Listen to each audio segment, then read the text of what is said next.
अस्सलामुअलैकुम and good morning everybody. उम्मीद है आप सब लोग खैरियत से होंगे। आज हम पढ़ेंगे लेक्चर नंबर 13 और लेक्चर नंबर 13 जो रिलेट करता है वो फ्यूचर टेंस है। लेक्चर 11 में हम प्रेजेंट के बारे में पढ़ चुके थे, प्रेजेंट टेंस के बारे में। लेक्चर 12 में हम पास्ट टेंस के बारे में पढ़ चुके थे। लेक्चर 13 जो हमारा रिलेट करता है वो फ्यूचर टेंस है। फ्यूचर टेंस में हमने पार्ट 1 में हम पढ़ेंगे सिंपल फ्यूचर टेंस, जिसे हम फ्यूचर इंडेफिनाइट टेंस भी कहते हैं। फ्यूचर टेंस को हमने दो हिस्सों में डिवाइड किया है। फ्यूचर टेंस को नंबर 1 सिंपल फ्यूचर टेंस, जिसे हम सिंपल इंडेफिनाइट टेंस कहते हैं। नंबर 2 में हमारे पास क्या है, going to and about to वाले जुमले। अब इन दोनों में फ़र्क क्या है, चलते हैं आगे, हम जानते हैं। Number 1 simple future tense. Simple future tense यानी कि फ्यूचर इंडेफिनाइट टेंस हमारे वो टेंस होते हैं, वो जुमले होते हैं जो हमारे आउट ऑफ कंट्रोल, ऐसी चीज़ें जो हमारे कंट्रोल में ना हो, उनका फ्यूचर में ही उनका जुमला बनना हो, यानी कि वो प्रेजेंट में उसका काम कंप्लीट ना हो या वो इम्पॉसिबल हो, ठीक है, आउट ऑफ कंट्रोल हो आपके, ठीक है, यानी कि एक नेचुरल फेनामेना हो कि वो टेंस जो है फ्यूचर में ही कंप्लीट होगा। ऐसे जुमलों को हम फ्यूचर इंडेफिनाइट टेंस कहते हैं। जैसे कि for example, I shall be 20 next Saturday. अब देखें, ये आप क्या, आई शेल बी 20, अब मैं 20 साल का हो जाऊंगा। नेक्स्ट सैटरडे में 20 साल का हो जाऊंगा। नेक्स्ट सैटरडे में 20 साल का हो जाऊंगा, यानी कि अब ये नेक्स्ट सैटरडे, यानी कि उसका जो 20 ईयर कंप्लीट होना है वो नेक्स्ट सैटरडे को ही पॉसिबल है। वो फ्राइडे को नहीं हो सकता, ना वो थर्सडे को हो सकता है, ना इससे पहले। वो फ्यूचर में ही उसे कंप्लीट होना है, यानी क्योंकि ये आपके जुमला जो है उसका 20 साल का पूरा होना आपके कंट्रोल में नहीं है, ये एक नेचुरल फेनामेना है। ऐसे जुमले जो आपके कंट्रोल में ना हो, ऐसी थिंग या ऐसी चीज़ या ऐसे एक्शन जिनका आगे जाके ही कंप्लीट होना है, वो जुमलों को हम क्या बनाते हैं सिंपल फ्यूचर में। जैसे क्या है, I shall be 20 next Saturday. इस तरीके से it will be Diwali, it will be Diwali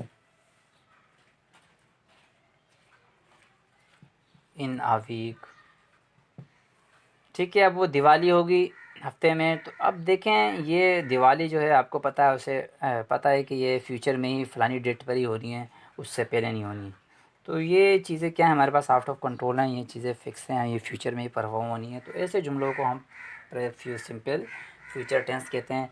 इनका फार्मूला है हमारे पास सब्जेक्ट प्लस विल या फिर शेल, वर्ब की फर्स्ट फॉर्म प्लस ऑब्जेक्ट।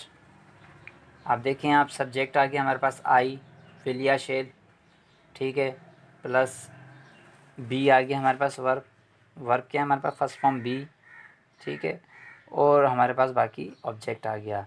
अब बात है शेल और विल की, कहाँ हम शेल यूज़ करते हैं, कहाँ हम विल यूज़ करते हैं। आजकल तो इन मॉडर्न इंग्लिश में तो शेल का कॉन्सेप्ट ख़त्म ही हो गया है, विल ही यूज़ किया जाता है शेल की जगह पर। और पहले ये था कि आई और वी के साथ शेल यूज़ किया जाता था, बाकी सब के साथ विल। लेकिन अब मॉडर्न इंग्लिश में इसका कॉन्सेप्ट ख़त्म हो गया है। आप किसी भी आई के साथ भी विल यूज़ कर सकते हैं, वी के साथ भी और दूसरों के साथ भी। नीचे चलते हैं अब हम गोइंग टू। गोइंग टू या अबाउट टू वो जुमले होते हैं जो प्री प्लान हो, वो एक्शन परफॉर्म होना हो आपका फ्यूचर में जिसमें आपने प्लान करके रखा हो, वो आउट ऑफ कंट्रोल ना हो, यानी कि आपके कंट्रोल में हो, लेकिन आप क्या कर रहे हैं फिर भी उसका डिसीजन फ्यूचर में ले रहे हैं। जैसे कि जुमला है हमारे पास, आई एम गोइंग, जी ए गोइंग टू रिज़ाइन। अब वो रिज़ाइन आज भी दे सकता था, लेकिन उसने जानबूझ के प्लान रखा है फ्यूचर में। फ्यूचर में रखा है I am going to resign.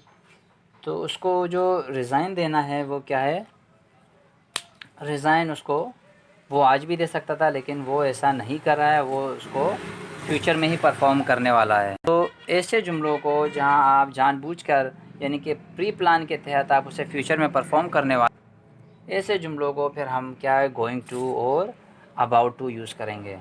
यानी कि मैं रिज़ाइन करने वाला हूँ, रिज़ाइन देने वाला हूँ, ठीक है, रिज़ाइन देने वाला हूँ। ये हमारे पास थे गोइंग टू। इसका क्या है हमारे पास सब्जेक्ट, फिर उसके बाद क्या है हमारे पास, सॉरी ये मैंने, हाँ सही, एम, इसके साथ एम, इसके साथ विल और शेल यूज़ नहीं होगा।